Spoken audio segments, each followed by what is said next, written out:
जय हिंद साथियों, एक बार हम आपसे फिर जुड़ चुके हैं। आज हम लेकर आए हैं कक्षा 12 के लिए जीवन परिचय। यह जीवन परिचय बहुत ही महत्वपूर्ण है। यह हर वर्ष सुमित्रानंदन का पंत का हर वर्ष पूछा जाता है। यह बहुत ही महत्वपूर्ण। यह परीक्षा में लगभग मेरे हिसाब से 5 नंबर का ही पूछा जाता है। तो आइए शुरू करते हैं जीवन परिचय। कवियर सुमित्रानंदन पंत। यह हम आपको बस सिर्फ पढ़ कर सुनाएंगे। आपको अच्छी लगे तो इसे लाइक करें, शेयर करें एवं सब्सक्राइब हमारे चैनल को करना ना भूलें। तो देखिए क्या लिखा है। कवियर सुमित्रानंदन पंत का जन्म सन 1900 ईस्वी में अल्मोड़ा के निकट कौसानी नामक ग्राम में हुआ था। क्या कहा गया है 1900 में? इनका जन्म अल्मोड़ा के निकट, अल्मोड़ा कहाँ है? उत्तरांचल में, उत्तराखंड के आसपास पड़ता है। निकट कौसानी नामक ग्राम में हुआ था। इनके पिता का नाम पंडित गंगादत्त था। इनके जन्म के 6 घंटे बाद इनकी माता का देहांत हो जाता है, जिसके कारण इनका पालन पोषण प्रकृति के गोद में होता है। कहने का तात्पर्य है कि यह प्रकृति से बहुत प्रेम करते थे बचपन से ही, इसीलिए इनका पालन पोषण प्रकृति की गोद में ही होता है। इनकी प्रारंभिक शिक्षा कौसानी गांव में तथा उच्च शिक्षा अल्मोड़ा में हुई तथा बाद में बनारस के क्वींस कॉलेज में गए और उनकी उच्च शिक्षा हो गई। इनके बचपन का नाम गोसाई दत्त था। काशी में पंत जी का परिचय सरोजिनी नायडू तथा रविंद्रनाथ टैगोर से हुआ तथा इसके साथ ही साथ अंग्रेजी के रोमांटिक कविता से भी हुआ। यहीं पर इन्होंने कविता प्रतियोगिता में भाग लेकर प्रशंसा प्राप्त की। कहा गया है कि जो क्वींस कॉलेज है, यहीं पर इनका परिचय रविंद्रनाथ टैगोर से हो जाता है और उनके साथ रहकर वह अधिक ज्ञान प्राप्त कर लेते हैं। और यहीं पर कविता प्रतियोगिता होती है जिसमें वह भाग लेते हैं और प्रशंसा के पात्र बन जाते हैं। ये छायावाद के प्रमुख स्तंभों में से एक है।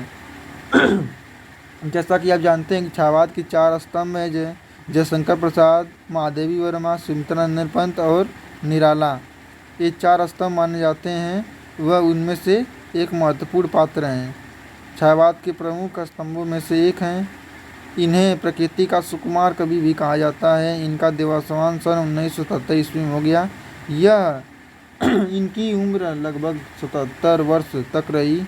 तो इनका साहित्यिक परिचय, परीक्षा में साहित्यिक परिचय और जीवन परिचय दोनों से प्रश्न आते हैं, तो एक बार स्क्रीनशॉट ले लीजिए। जीवन परिचय का पूरा है। अब साहित्यिक परिचय शुरू करते हैं। साहित्यिक परिचय।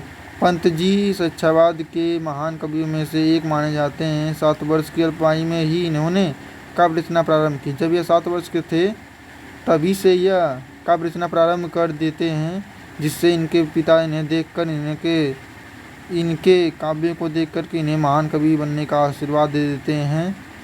1916 ईस्वी में इन्होंने गिरजे का घंटा नामक सर्वप्रथम रचना लिखी।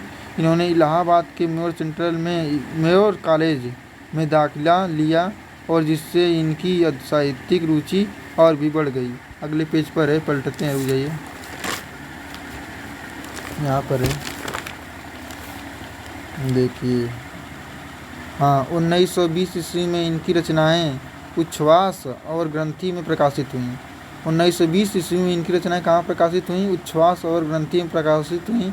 इनके उपरांत 1927 ईस्वी में इनके बीड़ा पल्लव नामक 2 काव्य संग्रह प्रकाशित हुए। इन्हें कला और गूढ़ाचार्य पर साहित्य अकादमी पुरस्कार, यह हमेशा पूछा जाता है, हर परीक्षा में 1 नंबर पूछा जाता है कि कला और गूढ़ाचार्य पर कौन सा पुरस्कार सुमित्रानंदन पंत को मिला।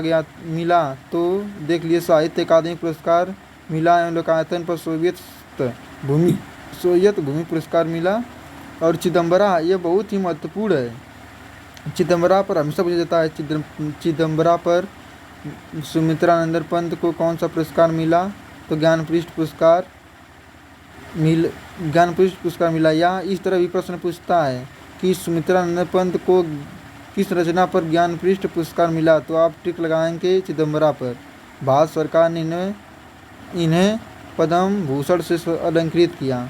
इनकी कृतियाँ भी पूछी जाती हैं। देखिए, इन कृतियाँ कम से कम 6-7 को आप याद ही कर लीजिए। तो देखिए क्या क्या है। लोकायतन है, बीड़ा है, पल्लव है, गुंजन है, ग्रंथि, स्वर्णधूलि, स्वर्ण किरण, युगपत, उत्तरा तथा यतिमा, युगांत, उगवाड़ी, ग्राम्या, कला और बुढ़ाचार्य और चिदम्बरा, शिल्पी आदि इनकी प्रमुख रचनाएं हैं। तो आज की वीडियो में बस इतना ही। अगले वीडियो में फिर हम आपके लिए जीवन परिचय से संबंधित प्रश्न लेकर आएंगे।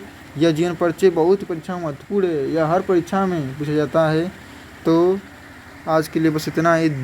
जय हिंद।